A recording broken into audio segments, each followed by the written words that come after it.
Sois loué encore ce matin pour le beau temps qu'il nous a accordé,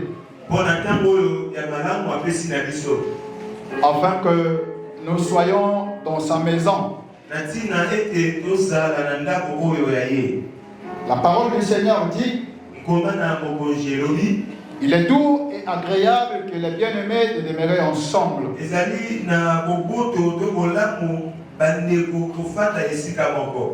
Quand nous sommes réunis pour la gloire du Seigneur, cela est tellement merveilleux. Voilà pourquoi un enfant de Dieu doit être toujours dans la joie. Et importe le moment que tu peux traverser, mais sache que le moment que nous sommes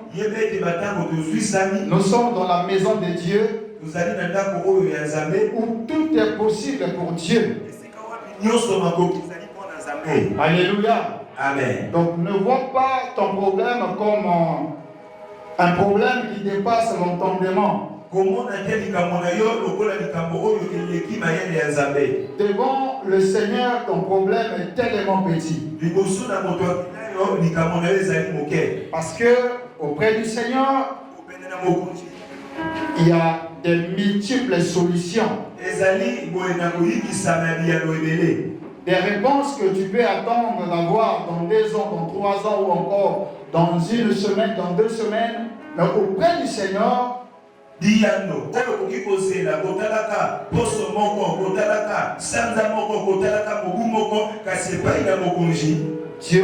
a la capacité de vous donner cela dans une fraction de seconde.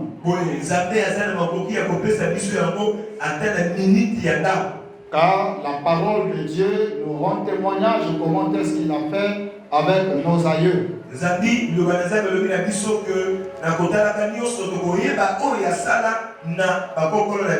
Il n'a jamais été menteur devant Abraham. Je pense aussi que devant toi, Dieu ne serait jamais menteur. Alléluia. Amen. Parce que le mensonge n'a pas la place auprès du Seigneur. Le mensonge, c'est l'œuvre du diable. Alléluia. Amen. Mais Dieu dit que la vérité. Donc nous sommes devant celui qui dit la vérité. Alléluia. Amen. Et cette vérité-là va nous affranchir. Le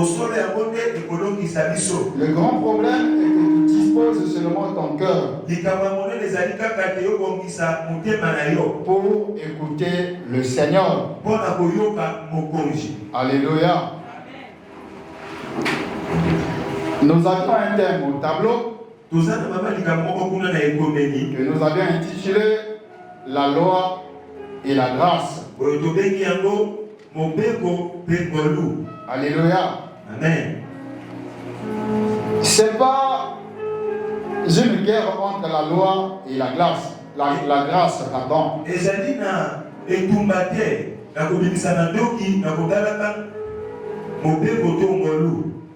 C'est juste un problème de complémentarité. Alléluia. Amen. Parce que la parole du Seigneur ne se contredit pas. Alléluia. Amen. Donc vous voyez, j'ai écrit la loi et la grâce. Peut-être que vous avez dit que est-ce qu'il y a une guerre entre la loi et la grâce? Alléluia. Amen. Il n'y a pas la guerre entre la loi et la grâce. Pour bien comprendre quelque chose, nous allons lire d'abord le livre de Ésaïe, le chapitre 55.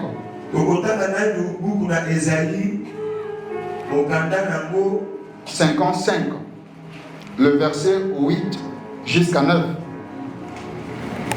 Ésaïe, le chapitre 55. Ésaïe, le chapitre 55, le verset 8 à 9. Amen. J'ai lu la parole du Seigneur. Natangi lobana bokonji.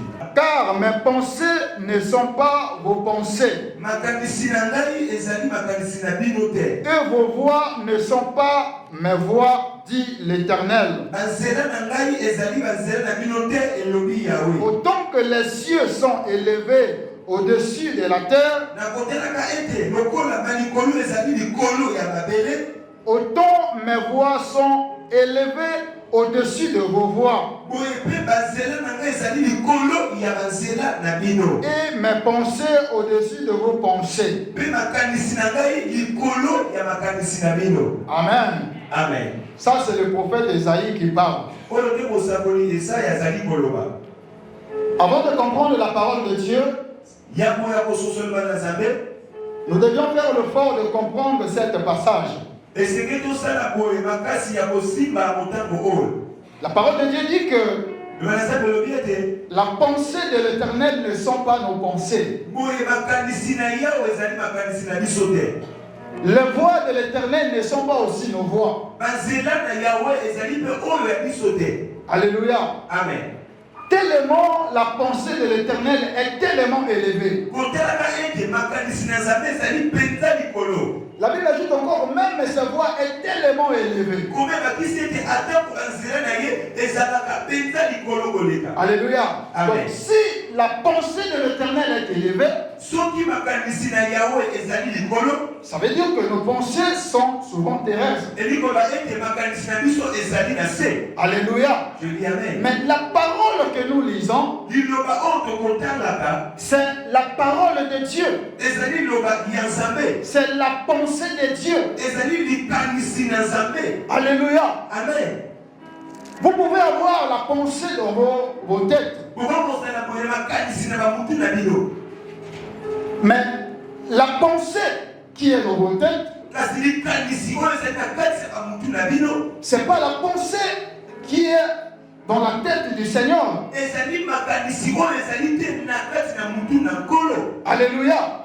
Donc, même la parole du Seigneur qui est la pensée de Dieu, Ata liloba na Nzambe oyo ezali likanisi na Nzambe. cette pensée pour le découvrir, Boye mpona kokende kososola makanisi na ye wana. il faut sonder les Écritures esengeli kokende kokota na ngoma pour découvrir la pensée de Dieu. mpona kokende kokundolisa boye makanisi na Nzambe. Alléluia. Amen. Parce que la Bible que vous voyez, Bonkoma bozali komona il y a ce qu'on appelle par le Logos et le Réma. ezali na oyo bazali koloba na oyo ezali ya komona na maloba ya bomoto mpe oyo ebombana. Alléluia. Amen. Donc, quand nous parlons de Logos, c'est ce qui est écrit en noir et blanc que vous voyez. oyo tozali koloba lologos ezali oyo ekomami na langue ya moyindo mpe ya mopembe.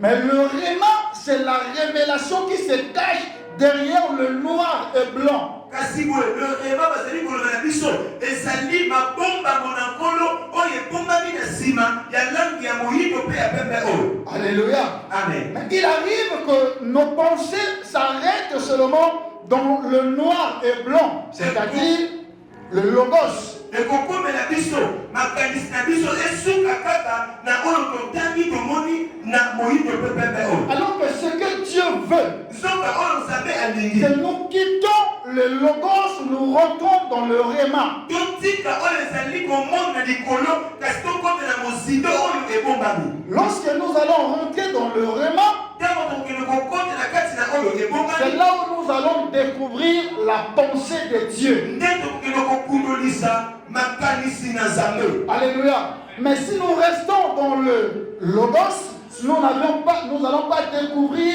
la pensée du Seigneur. soki totikali na kaka oyo ekomami tokende kosimba te makanisi na nkolo. Donc le souhait de Dieu boye posa na Nzambe est que nous rentrons dans le Réma. ezali ete tokotela oyo ebombama C'est-à-dire rentrer dans la révélation. kokotela kati na limoni. Alléluia. Amen. Dieu peut appeler ce caméra que vous voyez, le caméra. boye Nzambe akoki kobenga kamera omoni oyo kamera. On peut écrire ici caméra. tokokoma awa kamera.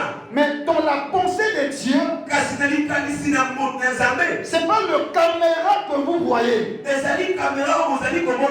Alléluia. Amen. Dans la pensée de Dieu, c'est pas le caméra. Le caméra, ça peut être autre chose dans la pensée de Dieu.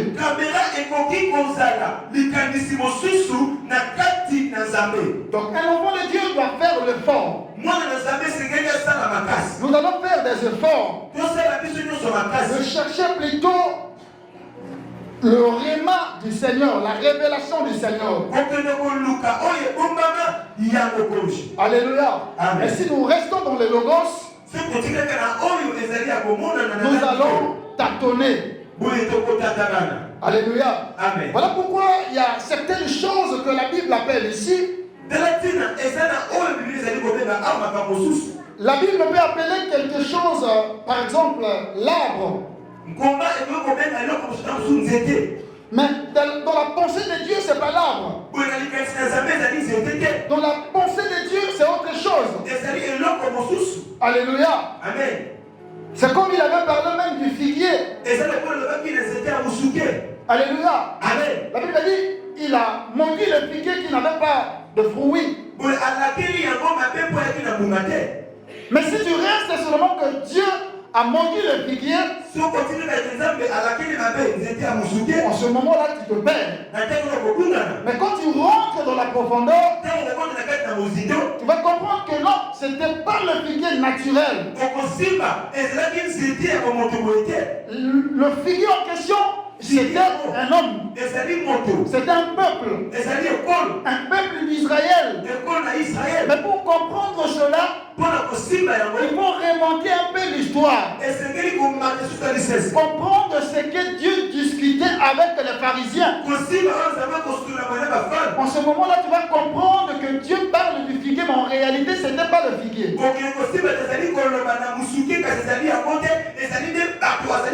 Voilà pourquoi Esaïe nous a dit que les pensées de l'Éternel ne sont pas nos pensées.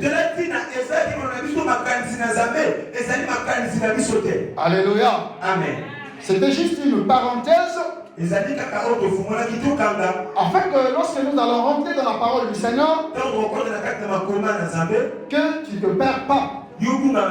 Alléluia. Amen. Alors nous parlons de la loi et la grâce.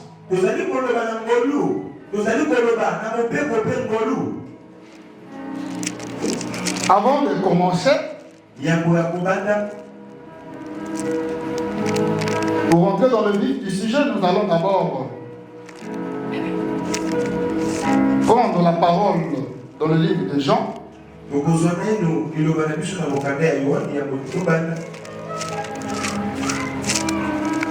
Jean, le chapitre 1er.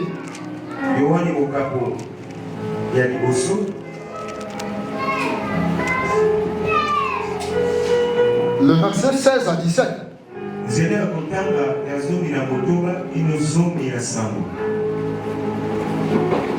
Je lis.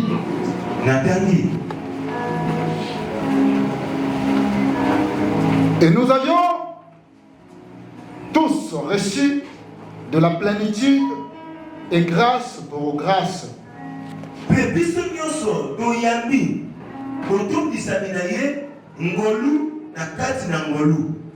Car la loi a été donnée par Moïse.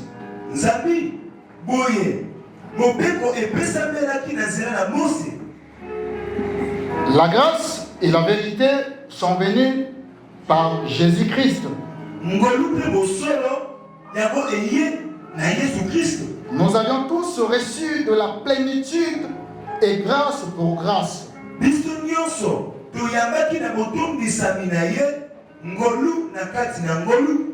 Car la loi a été donnée par Moïse et la grâce et la vérité sont venues par Jésus-Christ.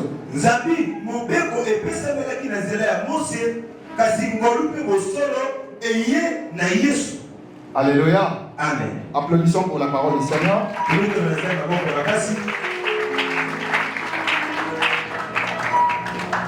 Alors, comme cela est de routine, je remercie le bon Dieu pour ce moment favorable qu'il m'a donné afin que je sois devant vous. Je remercie aussi notre Père spirituel, l'apôtre Fulgence.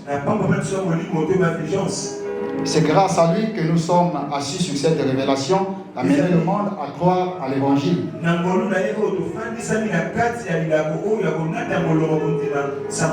Si nous sommes réunis ainsi, c'est parce que Dieu avait donné la révélation à un homme.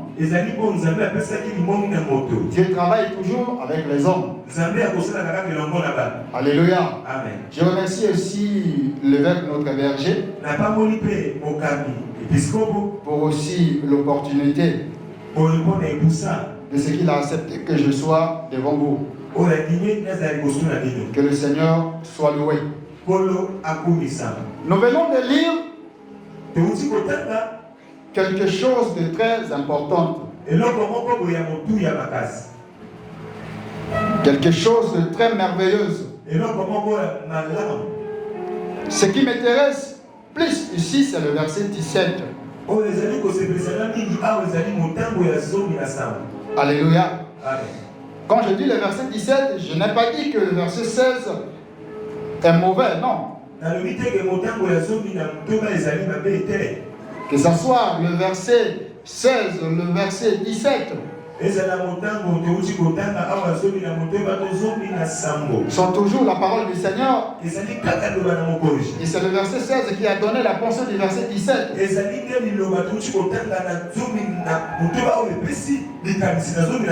Alléluia. Amen. La Bible dit que la loi a été donnée par Moïse.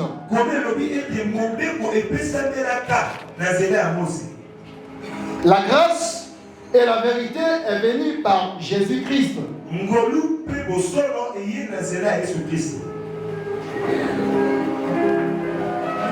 Il apparaît, c'est comme s'il y a une contradiction.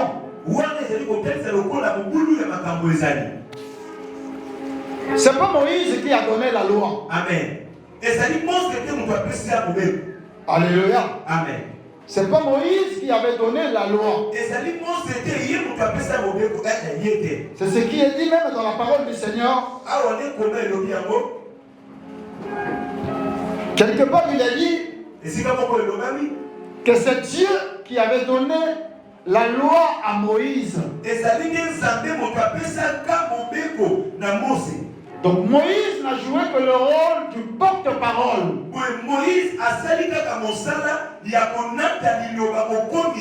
Pour faire parvenir la loi auprès du peuple. Moïse n'a rien inventé. Moïse n'a rien inventé de lui-même. Dieu lui a fixé un rendez-vous sur la montagne pour aller recevoir les tables de la loi.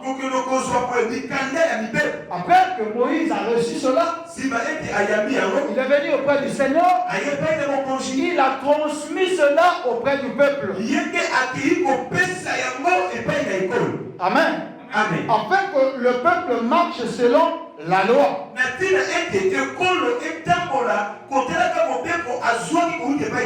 Alléluia. Donc il avait reçu auprès du Seigneur.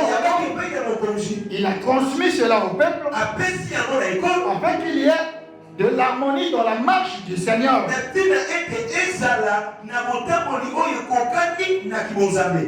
Mais cette loi n'était pas dans la totalité des choses. Alléluia. Amen. Parce que Dieu, dans le premier plan, quand il a créé Adam et Ève, le premier plan a été échoué. Il a fallu que Dieu puisse opter le deuxième plan. C'est-à-dire le plan B. Bien que le premier plan a été échoué, cela n'avait pas étonné Dieu. Dieu savait toujours que ce plan allait échouer. Parce qu'il n'y a pas quelque chose qui peut surprendre Dieu. Dieu connaît tout. Il savait que cette le premier plan devait toujours échouer. Alléluia. Amen. Il savait que le premier plan allait échouer. La raison pour laquelle, lorsqu'il place l'homme dans le jardin, au milieu de l'arbre de la connaissance du bien et du mal, il a dit à l'homme, le jour que tu en mangeras, tu mourras. Mais pourquoi Dieu avait donné cette loi? Dieu avait la capacité de laisser l'homme sans la loi. Mais il crée l'homme avec des faiblesses. Et il place quelque chose au milieu du jardin. Afin que le jour que l'homme va toucher à cela, que l'homme se perd. C'est comme un père qui sait que l'arme est tellement dangereuse. Mais il laisse cela à la portée des enfants. N'est-ce pas un danger que Dieu lui-même a placé? Alléluia. Amen. Quand tu sais que l'arme est tellement dangereuse, vous devez cacher ça quelque part. Parce que cela ne sont pas à la portée des enfants. Mais lorsque tu places cela à la portée des enfants, qu'on veut ou pas, un jour les enfants vont toucher à l'arme. Et l'irréparable peut arriver. C'est ce que Dieu avait fait dans le jardin d'Éden. Il savait que le danger était sur l'arbre. Mais il place cela quand même devant l'homme. Tout ça, c'est pourquoi? C'est parce que Dieu avait toujours un plan. Alléluia. Je dis amen. Il avait toujours un plan. Il avait toujours un plan qu'il avait préparé avec l'homme. Alors, ici, Jean nous parle de quelque chose de très intéressant. Il dit, car la loi a été donnée par Moïse,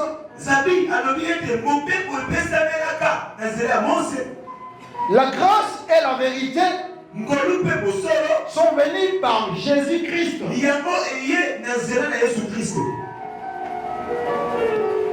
Mais en réalité, la loi n'a pas commencé seulement avec Moïse. Depuis le jardin d'Éden, il y avait déjà la loi. Alléluia. Amen. Depuis le jardin d'Éden, il y avait déjà la loi. Alléluia. Amen. Il y avait déjà la loi là-bas.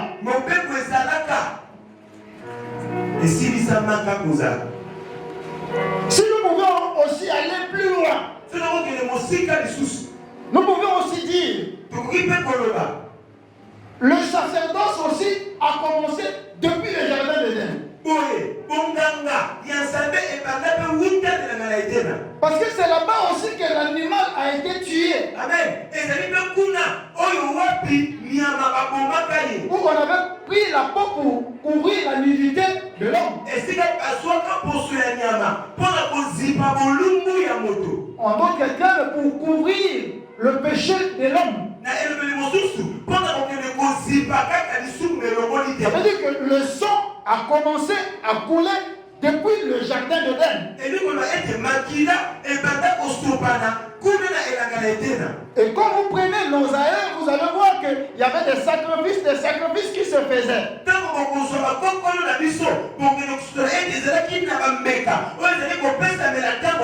Chacun avait la possibilité de faire cela à sa manière.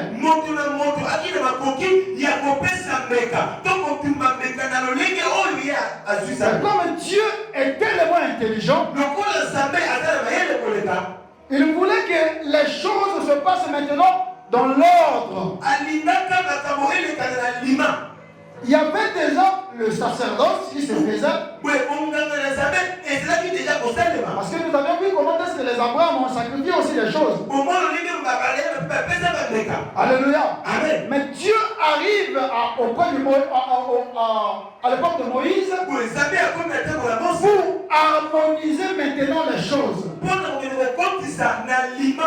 Afin que le sacerdoce soit maintenant respecté. Mais avant d'y arriver à Moïse, il choisit d'abord un homme. L'homme qu'on appelle Abraham. Il sort Abraham dans son pays, dans sa famille. Il fait de l'Abraham un patriarche. Alléluia. Amen. Abraham devient un patriarche avec les clauses que le Seigneur a signées avec lui. Il dit, je ferai de toi le père des multitudes. Alors qu'avant Abraham, il y avait déjà des gens qui habitaient sur terre. Mais arrivé à Abraham, Dieu voulait faire une particularité à Abraham. Alléluia. Amen. Tout ça parce qu'il avait un plan dans sa pensée. Le plan qu'il savait qu'un jour il devait visiter la terre. Mais comme moi je suis Dieu, je ne peux pas venir visiter la terre de façon extraordinaire. Je dois venir de façon ordinaire. Mais comme je suis Dieu, je dois choisir quand même une lignée. Voilà pourquoi il commence par Abraham. Avec toutes les clauses qu'il a signées avec Abraham. Je ferai de toi une grande nation. Il a parlé à Abraham de tout ce que vous connaissez. Jusqu'à ce que Abraham, qui avait reçu la révélation auprès du Seigneur, avait même des difficultés. C'est pour créer. Abraham avait la difficulté pour créer, pour mettre au monde. Amen. Alléluia. Amen. Il avait des difficultés. Il a commencé même à douter de la révélation de Dieu. Mais tellement que Dieu ne ment pas, la finalité que Dieu a concrétisé ce qu'il avait dit à Abraham. Alléluia. Amen. Il a concrétisé cela. L'enfant de la promesse vient. Isaac. Isaac est né. Mais avant Isaac, il y avait aussi Ismaël, qui était l'enfant d'Abraham.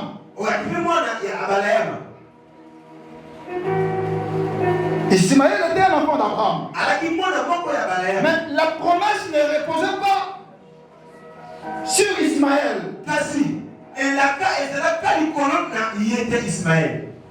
Ismaël avait aussi des promesses. Mais la promesse d'avoir un peuple élu de Dieu n'était pas sur Ismaël. Il avait dit il va bénir Ismaël. Ismaël sera grand. Les rois sortiront aussi d'Ismaël. Mais en ce qui concerne la promesse de Dieu, c'était réservé à Isaac. Isaac, le deuxième fils d'Abraham. Isaac aussi à son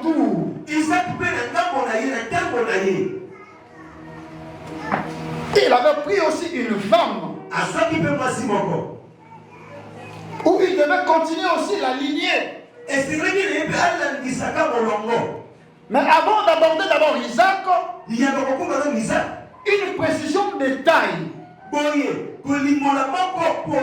Dieu avait dit à Abraham, un jour, ta postérité vont séjourner dans un pays étranger.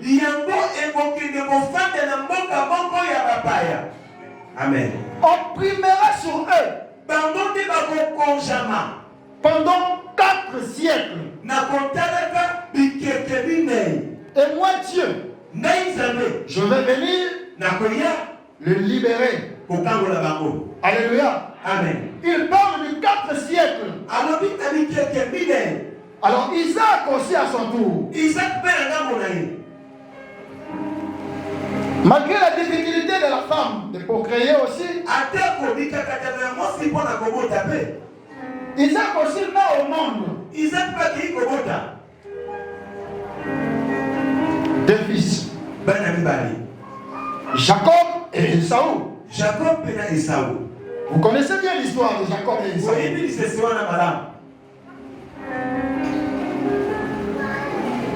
Mais la promesse de Dieu se repose sur Jacob.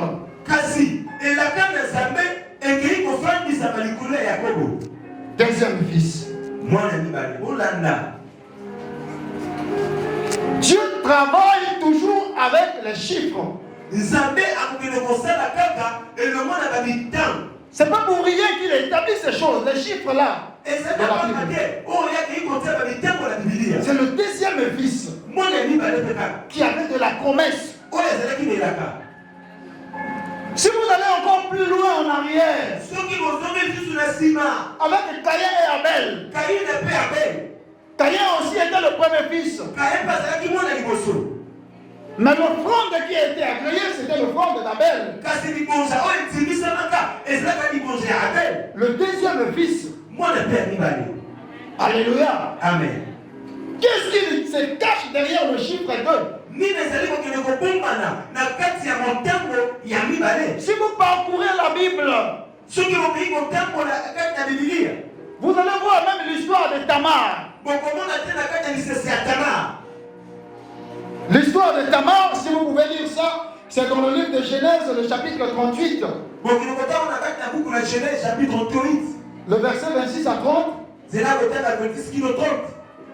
Quand Tamar était enceinte,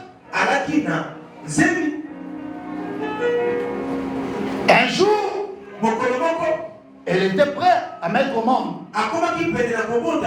Elle est allée à l'hôpital. Quelque chose d'extraordinaire s'est passé à l'hôpital.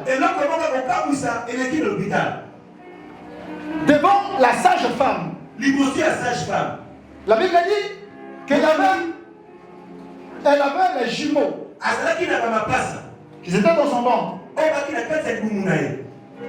L'un des jumeaux avait sorti le bras. Et on lui a attaché un fil de cramoisi couleur rouge.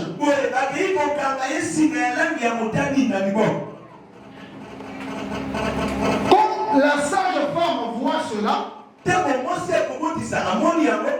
cela a étonné la sage-femme. La sage-femme, lorsqu'elle a vu le bras de l'enfant sortir, la sage a dit, celui-ci est le premier. Elle profite de lui attacher un fil couleur rouge. Alléluia. Amen. Le rouge, c'est la couleur du sang. Cela était symbolique. Et quand il a fini de tâcher, l'enfant retire son bras.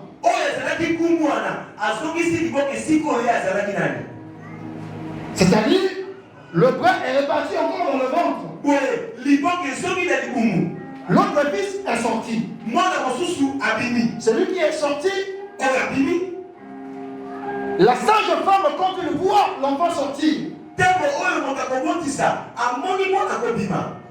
elle était étonnée. Elle était tellement étonnée. Automatiquement, la sage lui appelait la brèche.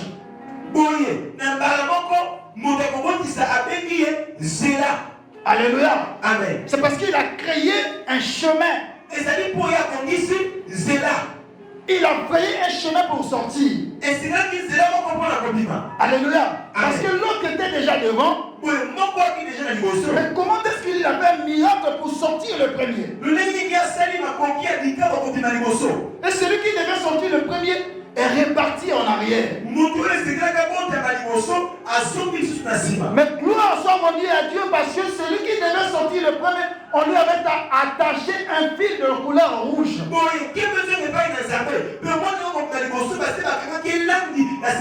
Symbole de sang. L'image de la rédemption. Alléluia. Amen. Par là, nous comprenons déjà que les deux enfants, les deux fils,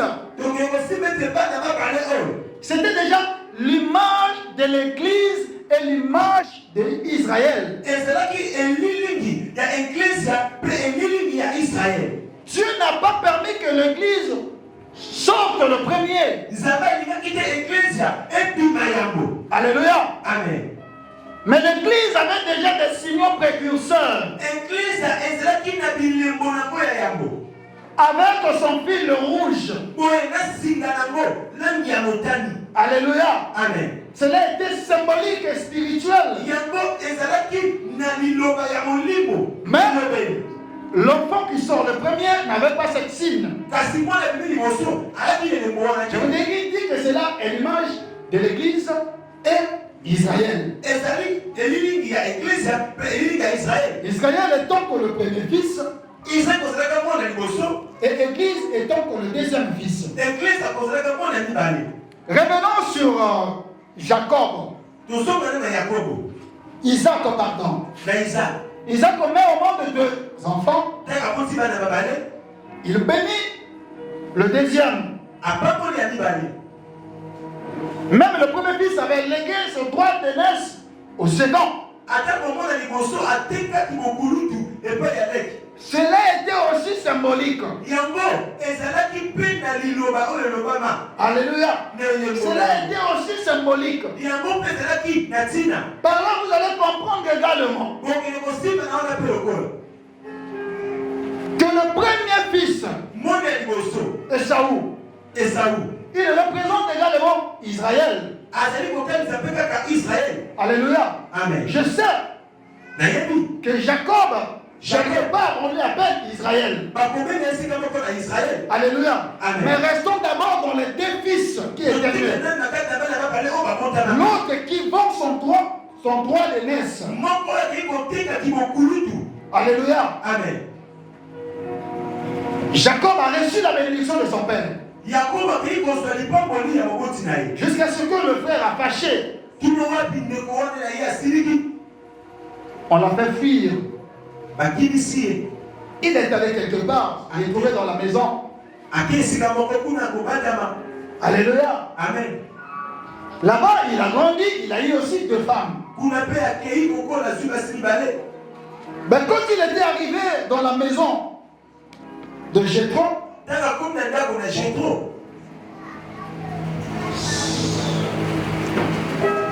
elle y travaillait.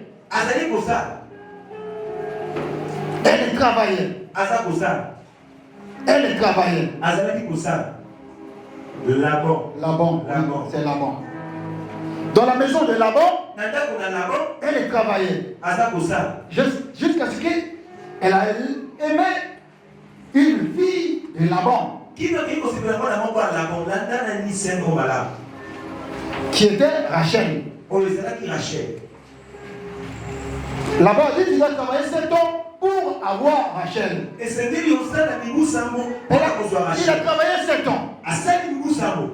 Au lieu de lui donner Rachel, on lui donne Léa. La première fille de Laban. Laban dit que, bon écoutez, tu avais travaillé pour Rachel, mais la loi dit que chez nous, la cadette ne peut pas se marier au premier. C'est d'abord l'aîné.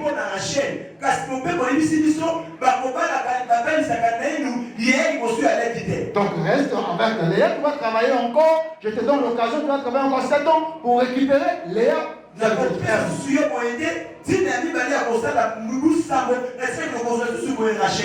Elle travaille encore 7 ans. Elle récupère Rachel.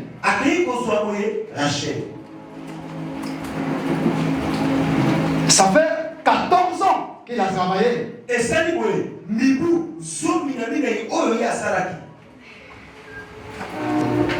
Elle prend ses femmes. Elle a commencé à mettre au monde. Le premier fils, Ruben, Siméon, Lévi et Juda. L'autre aussi, dans son côté, elle commence à mettre au monde.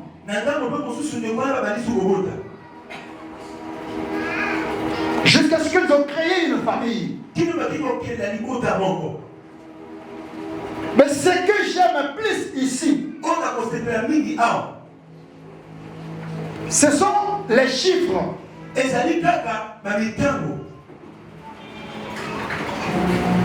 Quand Dieu parle à Moïse, il n'avait rien caché à Moïse. Même lorsque Jacob commence à bénir ses enfants, au 4e fils, il dit, Juda est un jeune lion. Alléluia. Amen. Il parle que Juda est un jeune lion. Oh, le lion était le symbole de la royauté. Ça veut dire que la royauté devait passer au travers de Juda. Donc, Lévi qui était le 3e fils, pour eux c'était le sacerdoce. Alléluia. Amen. Donc par là vous allez comprendre que ce soit la royauté et le sacerdoce marchent toujours ensemble.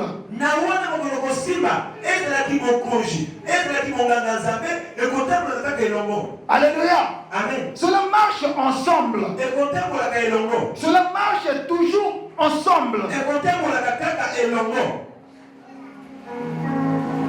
On ne peut pas parler du sacerdoce sans pourtant qu'il y ait la royauté. Vous allez dire que le sacerdoce c'est Lévi. Mais précisément, tous les Lévis n'étaient pas les sacrificateurs. Il avait pris les sacrificateurs seulement dans la lignée d'Aaron.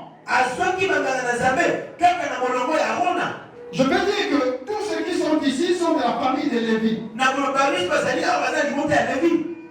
Tous portent le même nom. Mais Dieu, dans son amour, il choisit cette lignée pour créer maintenant le sacerdoce. La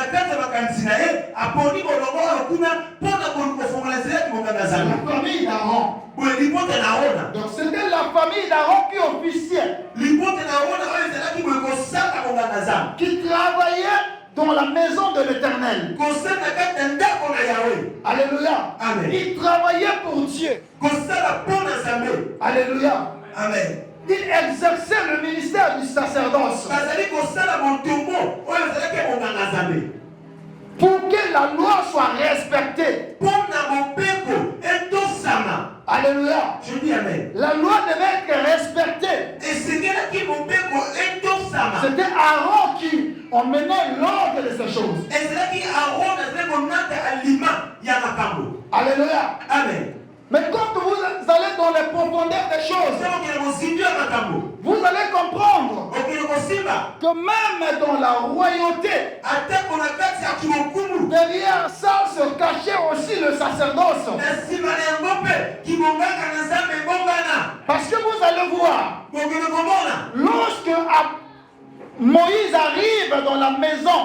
de Pharaon pour délivrer le peuple. La première des choses que Moïse avait faites, il parle au peuple de tuer un animal. C'est fort. Et de prendre le sang en mettant cela dans le linteau.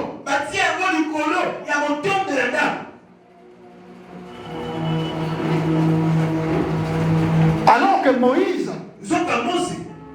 est de la famille de Lévi aussi. Moïse aussi est de la famille de Lévi. Mais quelque part dans la Bible, on appelle aussi Moïse roi. Je crois que c'est dans le livre des Nombres, si je ne me trompe pas. On dit que Moïse était un roi. Mais on n'a jamais vu là où il y avait le royaume de Moïse. Mais la Bible lui appelle le roi. Pourquoi la Bible lui appelle le roi? Parce que le roi, selon la pensée de Dieu, c'est pas seulement ce qui trône. C'est pas seulement être sur le trône. Mais dans la pensée de Dieu, un roi est un combattant, est un guerrier. Ça, c'est dans la pensée du Seigneur.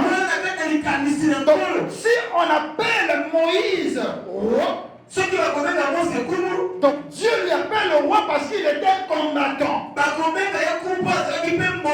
Alléluia. Voilà pourquoi je vous ai dit que le sacerdoce marchait avec la royauté.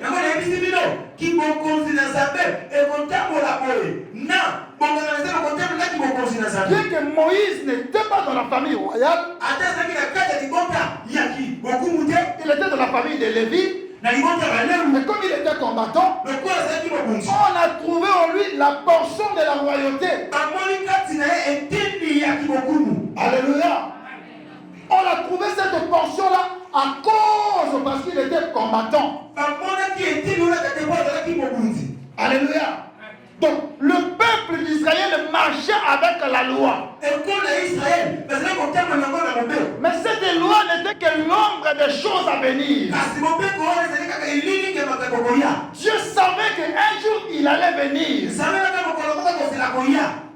Alléluia. Amen. Cela n'était pas la réalité, encore la totalité des choses.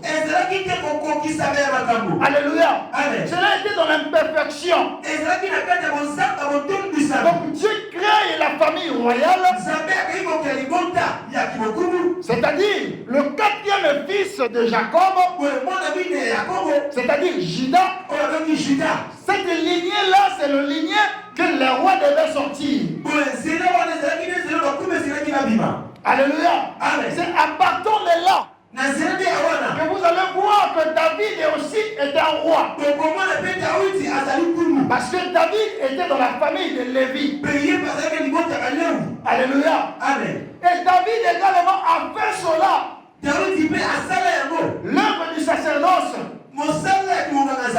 Vous allez voir quelque part. Il est entré dans la maison, dans le temple. Il a mangé le pain de proposition. Il n'a pas été tué.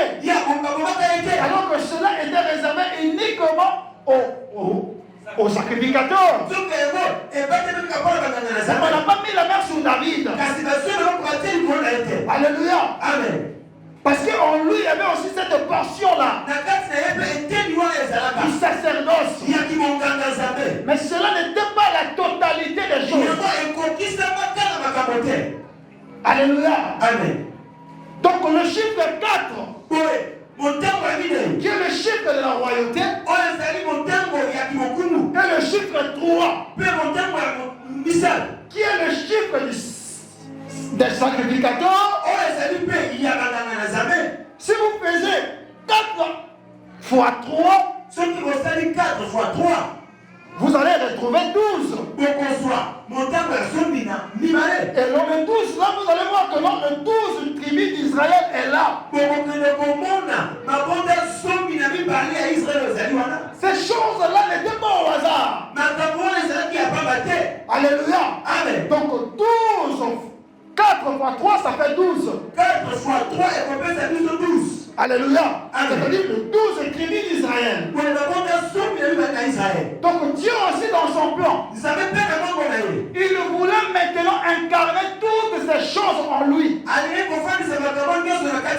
Alléluia. Amen. Il voulait incarner toutes ces choses en lui. La raison pour laquelle il avait choisi les 12 apôtres. C'est pas pour rien. C'était pour montrer aussi que lui étant que Dieu, il était également le roi et le sacrificateur. Mais le sacrificateur non selon l'ordre d'Aaron, selon l'ordre de Melchisedec. Celui qui n'avait ni père ni mère. Alléluia. Amen. Donc lui il avait une portion tellement élevée.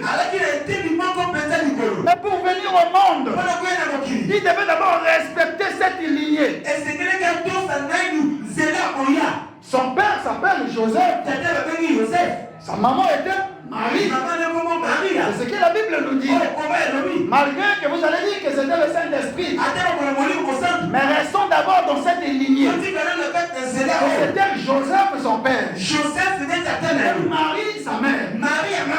Vous allez voir que Joseph était de la tribu de Juda.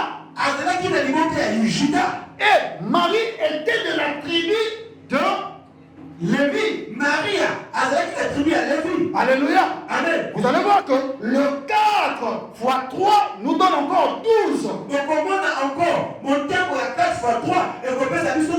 Alléluia. Amen. Comprenez quelque chose. Moïse a fait 40 ans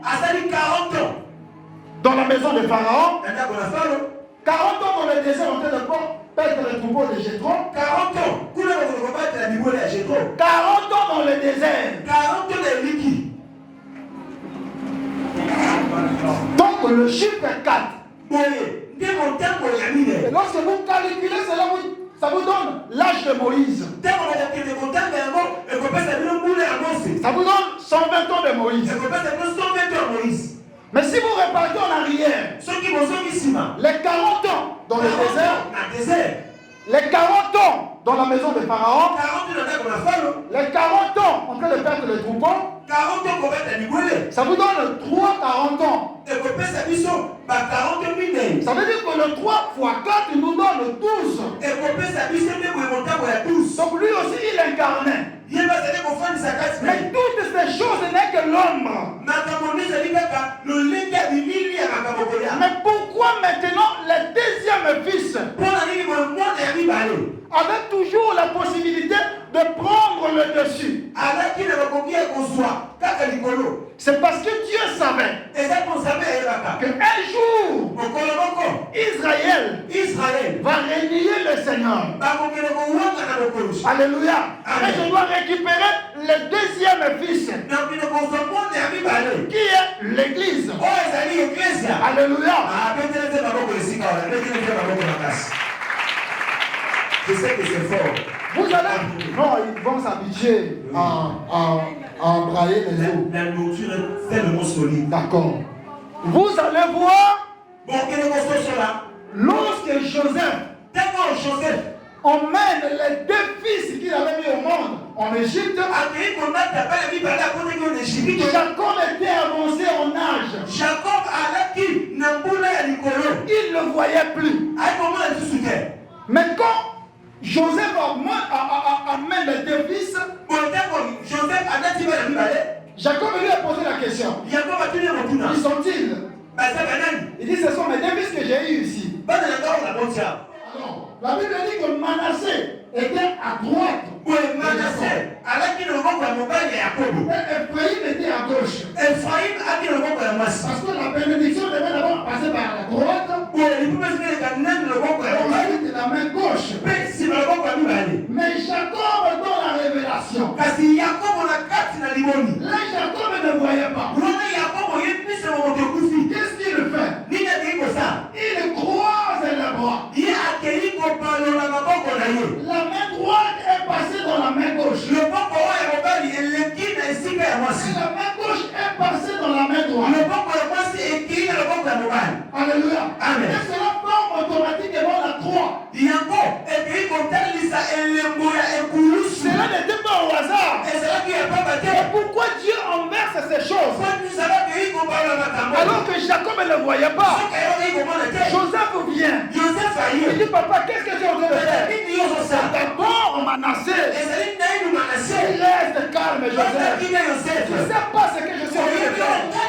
Je sais que Manassé sera aussi béni. La grande bénédiction doit d'abord passer par Ephraïm. Parce que Ephraïm représente l'Église. Alors Manassé représente Israël. Donc l'Église doit me sauver d'abord en premier. Et Israël doit me passer après. Voilà pourquoi à chaque fois, c'est toujours le deuxième fils qui avait la priorité. Alors que le premier fils qui était censé hériter, il n'avait pas hérité. C'est d'abord le second. Alléluia.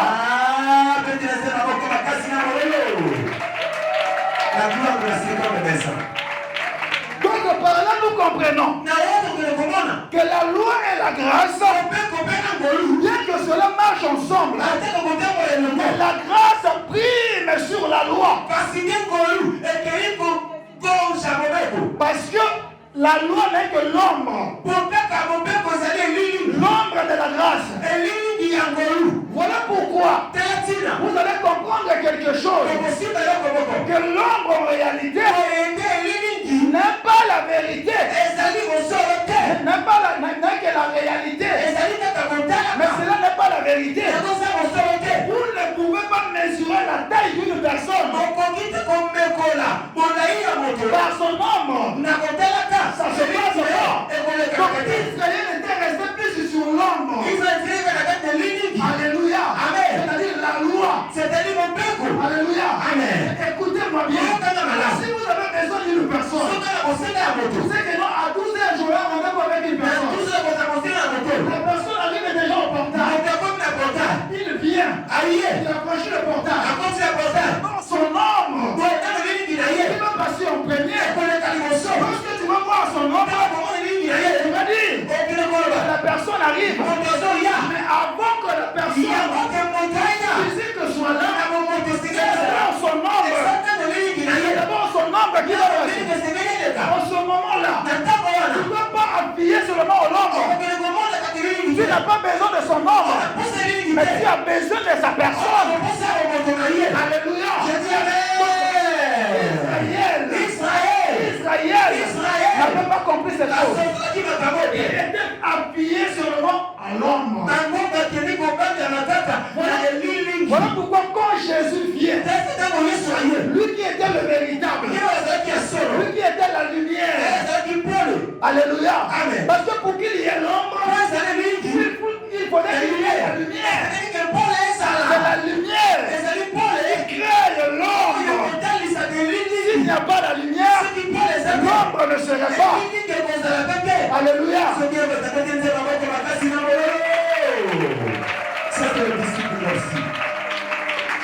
Donc là vous allez comprendre. Mais pour qu'il y ait la lumière, il faudrait qu'il y ait le soleil. Alléluia. Amen. Parce que vous ne pouvez pas parler de la lumière. Je sais que la Bible dit que la lumière a été créée le premier jour. Mais remarquez quelque chose. Si la lumière qui a été créée le premier jour, on te pose la question. Montre-nous la lumière. Ça s'arrête où? En ce moment-là, tu seras perdu. Tu ne vas pas comprendre. Pour qu'il y ait vraiment la lumière, pour qu'il y ait une source, pardon. Voilà pourquoi la lumière étant que Dieu. Dieu avait compris. Si je viens seulement à la forme de la lumière, personne ne va me comprendre. Il prend la résolution.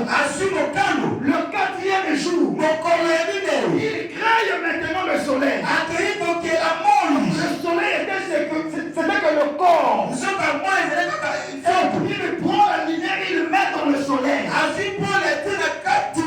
En ce moment-là, tu auras la capacité.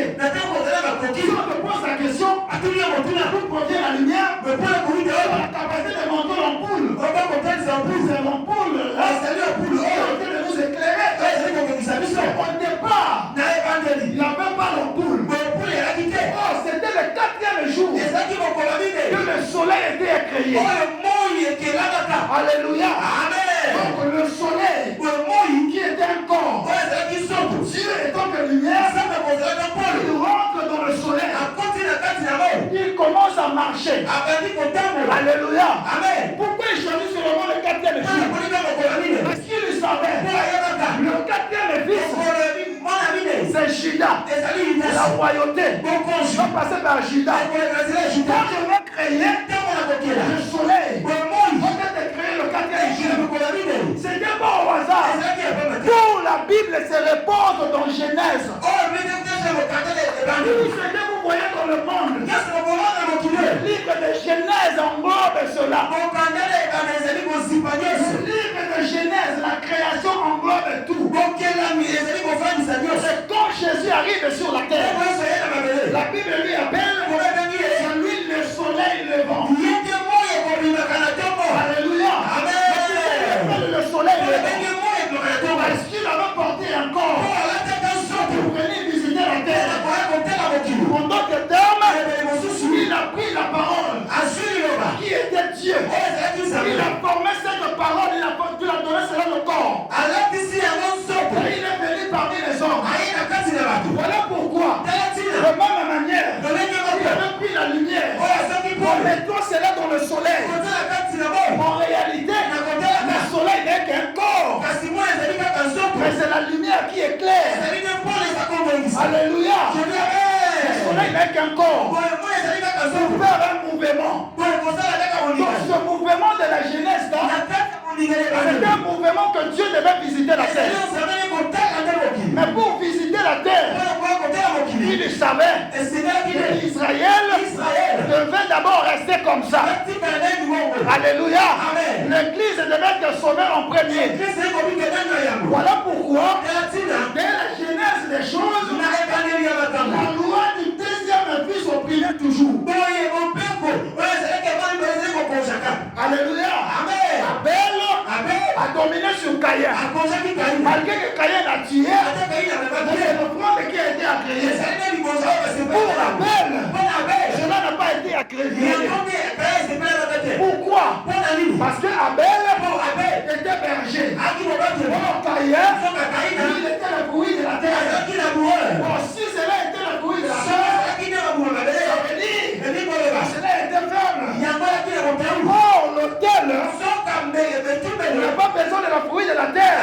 Mais l'autel a besoin d'un berger. Alléluia. Parce que c'est le berger, c'est l'agneau qui devait monter sur l'autel. Alléluia.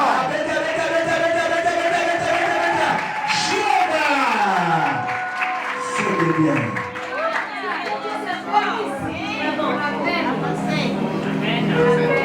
Dieu savait, c'était pas au hasard que les choses étaient ainsi au départ.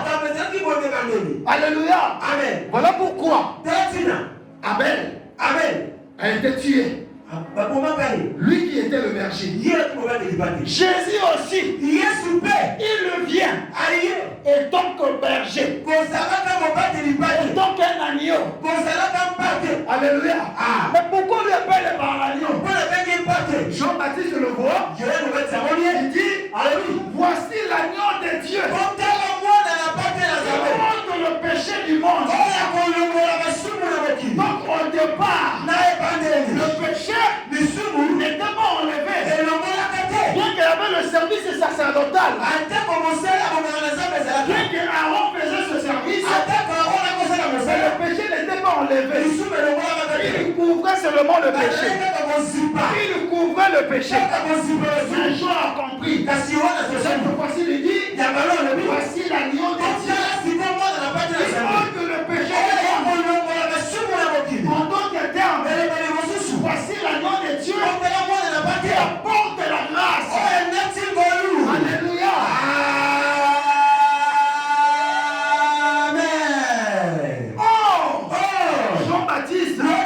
Jean-Baptiste était dans la lignée des sacrificateurs.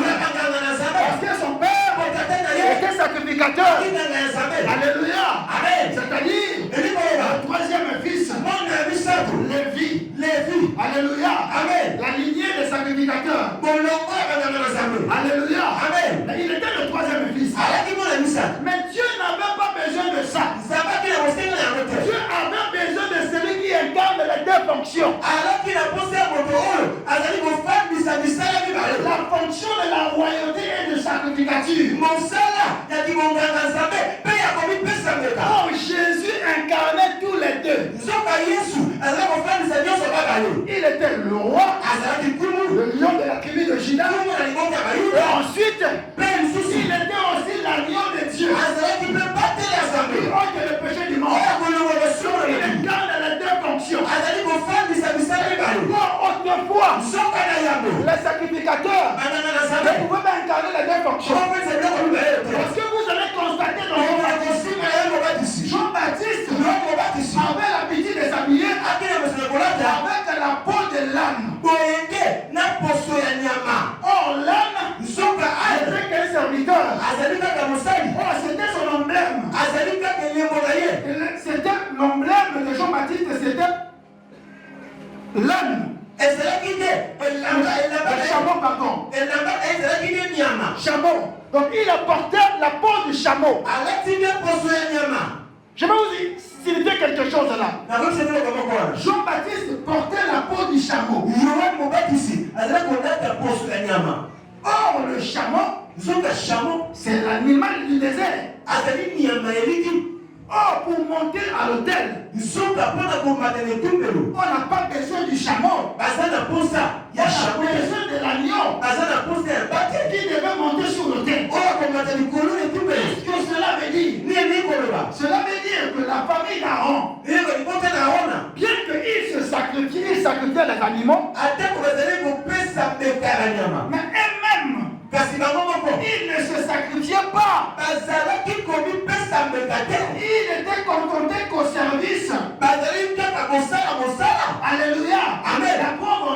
D'abord, ils présentent d'abord ses péchés.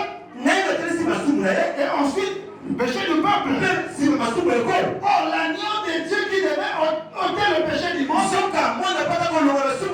n'avait pas besoin du péché lui-même.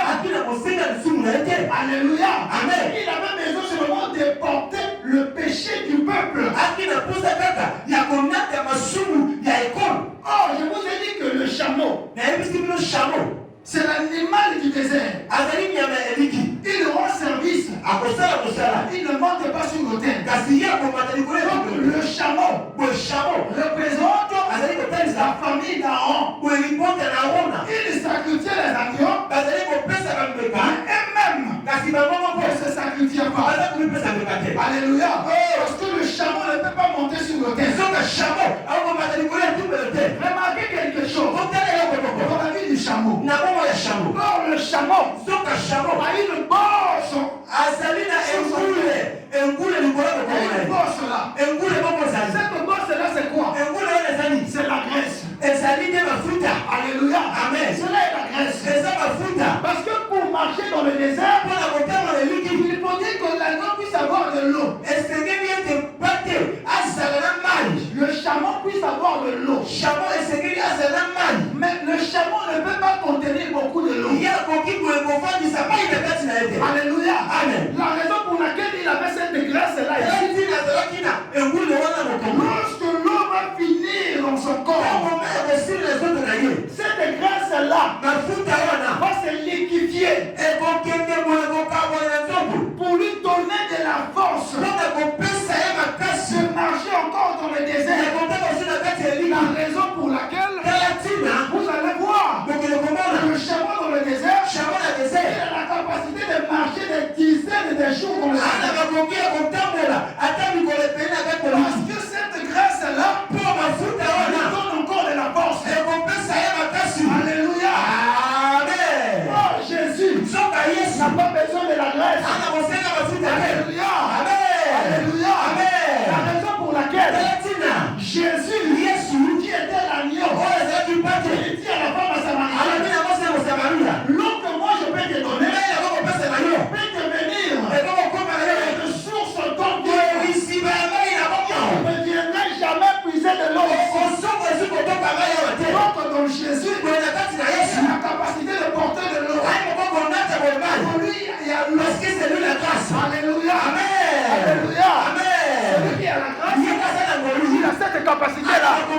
d'avoir tout pour lui. Est-ce que c'est lui qui a la capacité d'ôter le péché?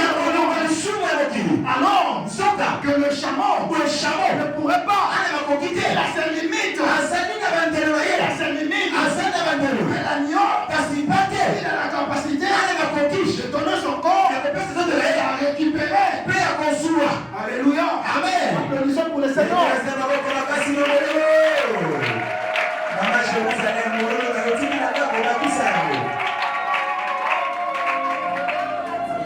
Voilà pourquoi, bien que les sacrificateurs pouvaient faire quelque chose, ils ne pouvaient pas faire cela à 100%.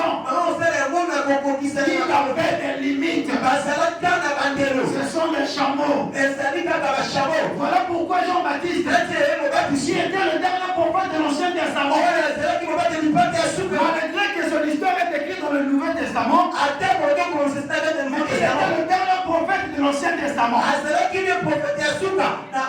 Alléluia. Amen. Voilà pourquoi il s'habillait en peau du chameau. Pour comprendre bien que je suis le sacrificateur, mais j'ai des limites. Comment il a reconnu? Lorsqu'il voit le Seigneur, il dit voici maintenant l'agneau de Dieu qui ôte le péché du monde. Moi Jean-Baptiste, je peux faire le service, je n'aurai pas la capacité d'enlever les péchés. Voilà pourquoi il dit je n'ai pas la capacité de ôter même les péchés. C'est fort.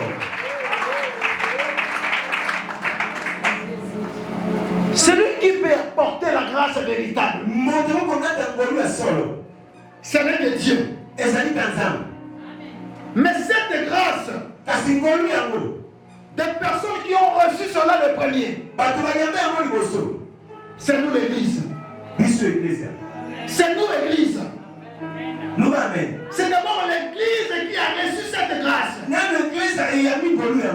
Dieu a donné d'abord le don à Israël. Il doit rester comme ça. Mais l'église doit bénéficier d'abord de la grâce. Alléluia. Amen. Alléluia. Amen. Voilà pourquoi il parlait en parabole. Alléluia. Amen. Et quand Dieu parle devant les gens en parabole, c'est une façon de les aveugler. Et ça, le dit encore. Et on commence à voir le lendemain. Ici, nous on pose la question. Mais pourquoi tu parles avec eux en parabole? Il dit, pour vous, le mystère de Dieu vous a été donné. Mais pour eux, cela ne leur a pas donné d'abord. C'est d'abord vous. Voilà pourquoi il est arrivé chez les siens. Les siens ne l'ont point reçu. Alléluia. Amen. Mais si les siens ne l'ont point reçu, qu'est-ce qu'il va faire? Il arrive devant le figuier que personne ne mange de ton fruit. Alléluia. Amen. Je vous ai dit que le figuier représente Israël. Alléluia. Amen. Le figuier représente la loi. Alléluia. Amen. Représente la loi. Représente Israël. Voilà pourquoi ils ont désobéi à Dieu. L'homme est dans le jardin. Quand il a péché, premier réflexe, il prend les feuilles de figuier. Il attache pour couvrir son nudité. Alléluia. Amen. Qui était le symbole du péché. Oh, cela était déjà l'image d'Israël. Il devait être aveuglé jusqu'à ce que l'église soit d'abord sauvée. Mais qu'est-ce qu'il a fait? Qu'Israël reste dans cet état. Qu'Israël ne porte pas de fruits. Parce que le figuier porte des fruits. Le fruit qu'on appelle la figue. Or, la figue, quand vous mangez cela,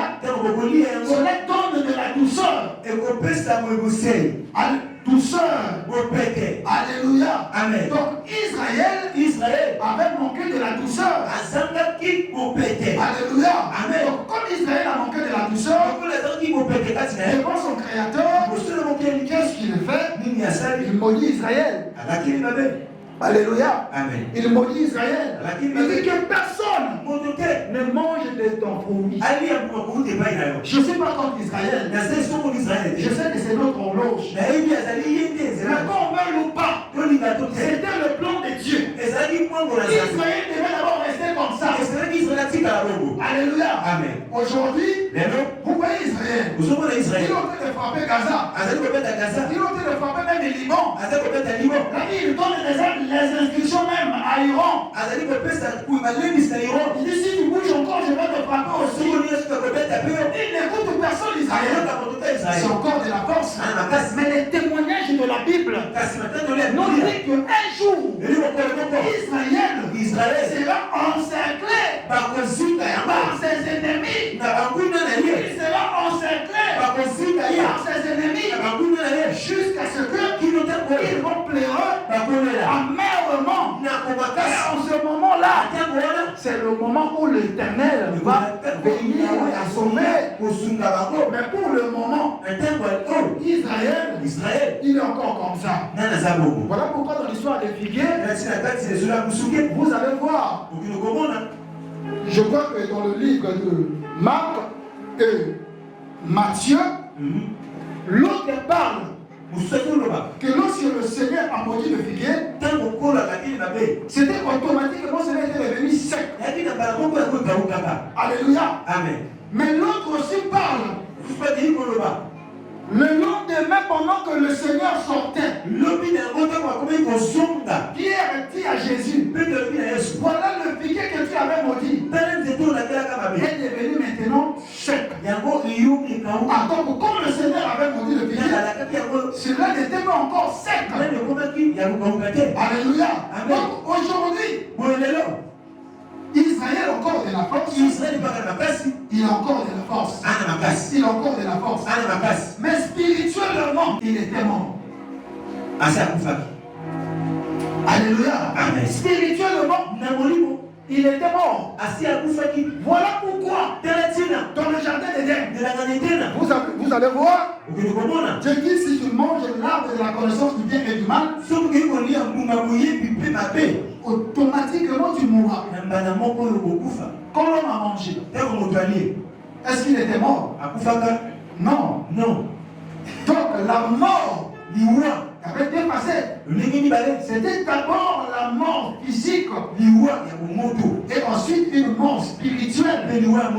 Donc quand Dieu maudit le figuier, c'est-à-dire Israël, spirituellement, il était déjà mort. Mais physiquement, il est encore en bonne santé, il a encore de la force. Mais il y aura un moment où sa mort va maintenant dessiner, où sa mort sera constatée lorsqu'il sera encerclé par les ennemis. Voilà pourquoi l'église doit frapper la poitrine, doit aimer Dieu. Parce que nous sommes sauvés par la grâce. Si vous lisez le livre de Romains, le chapitre 11,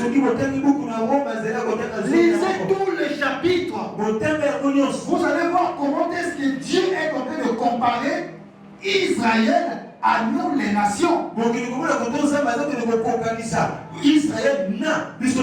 Là-bas, il utilise le langage de l'olivier naturel et l'olivier sauvage.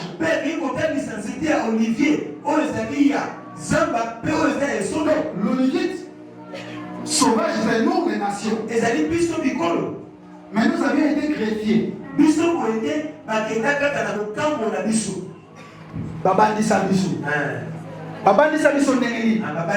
Or, pour greffier quelque chose, tu as besoin de couper d'abord les branches. Afin de coller notre branche. Si vous n'avez pas coupé les branches, vous n'aurez pas la capacité de greffier l'autre branche. Ça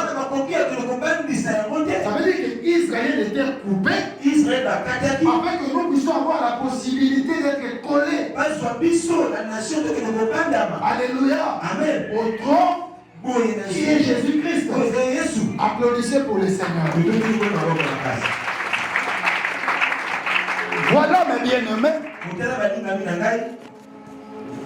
Quand nous parlons de la loi et la grâce,